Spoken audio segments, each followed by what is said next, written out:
आज हम technological world से एक ऐसी टर्म के बारे में बात करने जा रहे हैं जो विश्व का भविष्य ही नहीं बल्कि भारत का भी भविष्य बनने वाला है।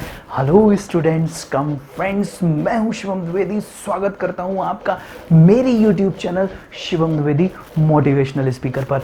आज की इस वीडियो में हम बात करने जा रहे हैं आर्टिफिशियल इंटेलिजेंस पर, जिसे हिंदी में कृत्रिम बुद्धि के नाम से जाना जाता है।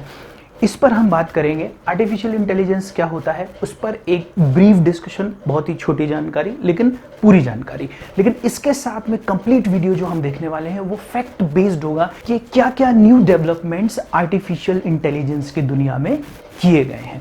तो हम सबसे पहले बात करते हैं what is an artificial intelligence. ठीक है, किसी मशीन में मनुष्य के समान सोचने, समझने और निर्णय लेने की क्षमता का विकास करना। देखिए, मनुष्य के पास जो सबसे खास चीजें हैं वो सोचने की क्षमता है, समझने की क्षमता है, निर्णय लेने की क्षमता है, डिसीजन मेकिंग की क्षमता है। ये सारी क्षमताएं मनुष्य को मिली हुई हैं। अब ऐसी ही क्षमताएं मनुष्य अगर किसी मशीन में विकसित कर दे तो ये कहलाता है आर्टिफिशियल इंटेलिजेंस। इसका अच्छा एग्जाम्पल आर्टिफिशियल इंटेलिजेंस का यूज रोबोट्स बनाने में किया गया। देखिए, आर्टिफिशियल इंटेलिजेंस है, जैसा मनुष्य सोचता है, समझता है, काम करता है, वैसा ही अगर हम डेवलप कर दे एक मशीन के अंदर, और अगर वो मशीन हूबहू इंसान के समान दिखाई देती हो तो उसे देखने का चार्म और ज़्यादा बढ़ जाता है और क्रिएटिविटी और ज़्यादा दिखाई देती है।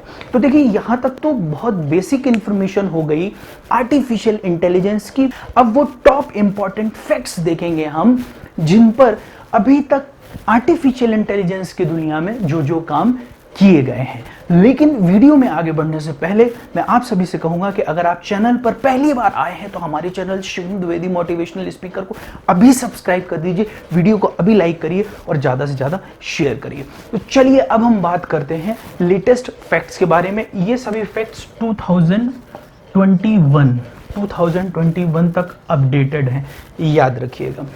चलिए सबसे पहले फैक्ट के बारे में बात करते हैं। NSAI, जो कि एक टेक्नोलॉजिकल टर्म है, इस टर्म का यूज आर्टिफिशियल इंटेलिजेंस के लिए नीति आयोग ने किया था। याद रखिएगा, आर्टिफिशियल इंटेलिजेंस के लिए नीति आयोग ने किया था, जो कि 2018 में किया था। अब ये तो एक टर्म है, इस टर्म का एक्सटेंशन फुल फॉर्म क्या होता है, तो national strategy on artificial intelligence. National strategy on artificial intelligence. Artificial intelligence की दुनिया में भारत में सबसे पहले NSAI बनाया गया था, ध्यान रखिएगा, नीति आयोग की तरफ से।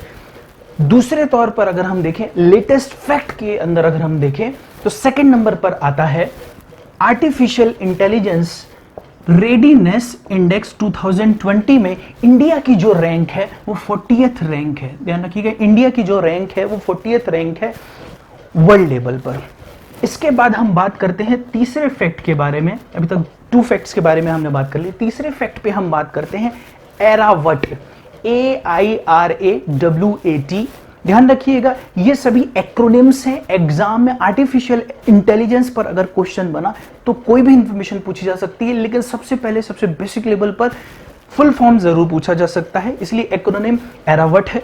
एरावट का फुल फॉर्म क्या होता है, artificial intelligence research analytics and knowledge assimilation है। ये क्या है, इसके बारे में बात कर रहे हैं। ये 2019 में नीति आयोग द्वारा क्लाउड कंप्यूटिंग के लिए प्लेटफॉर्म बनाया गया है, ध्यान रखिएगा, एरावट। नेक्स्ट फैक्ट के बारे में हम बात कर रहे हैं। अभी हाल ही में PwC इंडिया नामक संस्थान की लेटेस्ट में एक रिपोर्ट आई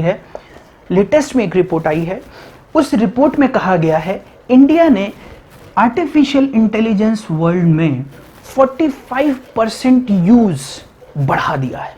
यानी इंडिया के अंदर आर्टिफिशियल इंटेलिजेंस में 45% यूज इंक्रीज किया गया है, ध्यान रखिएगा। अब मुख्य प्रश्न उठता है, ये जो 45% का यूज बढ़ा है ये कब बढ़ा है। देखिए, कोविड-19 में अगर आप विजिट करते हैं किसी इंस्टीट्यूशन को तो आपने देखा होगा, सपोज कि हॉस्पिटल जाते हैं तो वहां पर थर्मल स्कैनिंग की जाती है और इसके साथ में कॉन्टैक्ट कॉन्टैक्ट ट्रेसिंग आपने देखा होगा, कोविड-19 में कोई भी मरीज है या ऐसा लगा कि वो इन्फेक्टेड पर्सन है या उसको कोविड हो चुका है, तो उसने कहाँ कहाँ किन लोगों से कांटेक्ट किया है, कांटेक्ट ट्रेसिंग करने का भी काम किया गया, जो कि बहुत ही जटिल और कम्बरसम यानी थोड़ा समय लेने वाला हेक्टिक प्रोसेस था।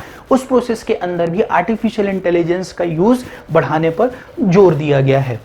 अब इसके बाद हम बात करते हैं नेक्स्ट फैक्ट के अंदर, ये जो काम है खास तौर से जो कोविड-19 के अंदर बढ़ाया गया है, आर्टिफिशियल इंटेलिजेंस का यूज जो बढ़ाया गया है, इसमें किस प्रोसेस का यूज किया गया है, तो इसमें ऑटोमेटेड वैल्यू चेन प्रोसेस का यूज किया गया है या फिर सप्लाई चेन प्रोसेस का यूज किया गया है। ये सभी टर्म्स हैं, इन टर्म्स पर डिटेल वीडियोस बनाए जा सकते हैं। अभी सिर्फ मैं फैक्ट वाइज चर्चा कर रहा हूं, तो आप फैक्ट के हिसाब से चीजों को समझते चलिए।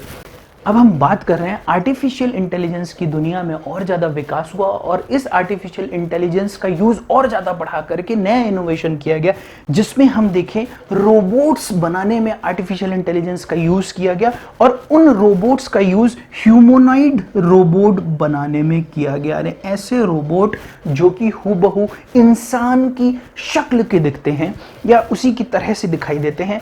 इसमें एक सबसे फेमस रोबोट जो बनाया गया दैट इज सोफिया है, उसका नाम सोफिया है, ध्यान रखिएगा। 2016 में बनाया गया है। किस कंपनी ने बनाया है? हैंसन रोबोटिक्स ने बनाया है। ये कंपनी हांगकांग बेस्ड कंपनी है, ध्यान रखिएगा सोफिया का नाम। इसके अलावा इसका सबसे पहला फर्स्ट पब्लिक अपीयरेंस अगर हम देखें, फर्स्ट पब्लिक अपीयरेंस सोफिया का 2016 में किया गया था साउथ वेस्ट फेस्टिवल में, जो कि टेक्सास यूएस प्लेस में किया गया था। एक और बात मैं यहां पर ऐड कर देता हूं, सोफिया इंडिया भी आ चुका है और इंडिया में आए और इंडिया की ही लैंग्वेज में उसने पब्लिक फेस्टिवल में पार्टिसिपेट करते हुए इंडिया के लोगों से इंटरेक्ट भी किया था। 2017 में इंडिया विजिट किया था। अब हम एक और इंटरेस्टिंग फैक्ट सोफिया के बारे में जानते हैं। सोफिया की एक और खूबी है, सोफिया को सिटीजनशिप भी दी गई है।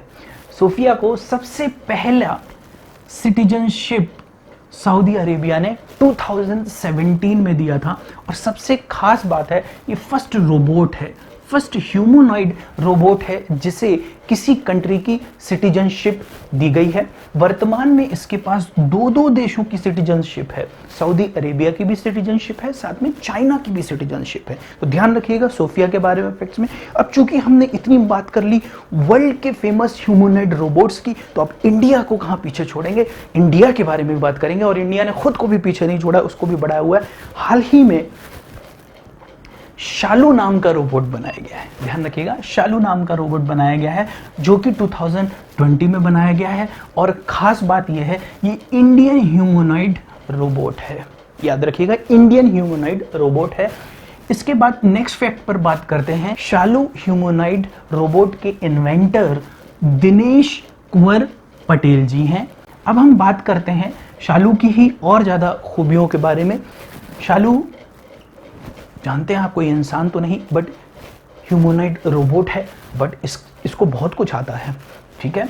47 लैंग्वेजेस में बात कर सकते हैं, याद रखिएगा, जिसमें कि 9 इंडियन लैंग्वेजेस हैं, 9 इंडियन लैंग्वेजेस हैं, 9 विभिन्न भारतीय भाषाओं में बात कर सकती है। इसके अलावा इसको 38 फॉरेन लैंग्वेजेस भी आती हैं, यानी टोटल 47 लैंग्वेजेस में ये बोल सकती है। इसके बाद हम बात करते हैं एक और नए फैक्ट, एक और इंपॉर्टेंट फैक्ट के बारे में। GPAI that means global partnership on artificial intelligence. देखिए आर्टिफिशियल इंटेलिजेंस में काफ़ी विकास होता चला और उसी विकास के अंदर देशों ने एक अपना समूह बना लिया global participation on artificial intelligence के अंदर। सबसे खास बात है इंडिया इसका सदस्य जून 2020 में बना है, इंडिया इसका सदस्य जून 2020 में बना है। अब इसको बनाने का पर्पस क्या है? इसको बनाने का पर्पस था वैश्विक स्तर पर आर्टिफिशियल इंटेलिजेंस के साथ मानव का विकास करना। ध्यान रखिएगा आर्टिफिशियल इंटेलिजेंस, मैंने वीडियो की शुरुआत में कहा था कि आगे आने वाला समय आर्टिफिशियल इंटेलिजेंस का ही है। तो आर्टिफिशियल इंटेलिजेंस का डेवलपमेंट इस तरह से किया जाना है कि मनुष्य का भी साथ में विकास होता चले और मशीन के साथ में उसका विकास होता हुआ चले, ऐसी बातों का ध्यान रखना है, बट ग्लोबल लेवल पर। इसीलिए इसे GPAI के फॉर्म में पूछा जा सकता है और इसीलिए इसे global partnership on artificial intelligence कहते हैं। अब बात करते हैं और एक मोस्ट लेटेस्ट फैक्ट के बारे में। डेनियल कैनमैन, जो कि एक नोबेल प्राइज विनर हैं, जिन्होंने नोबेल प्राइज जीता है, कब? 2002 में जीता था। और ख़ास तौर से किस फील्ड में जीता था? हालांकि इन्होंने जॉइंटली जीता था, बट किस फील्ड में जीता था? इकोनॉमिक साइंसेस में।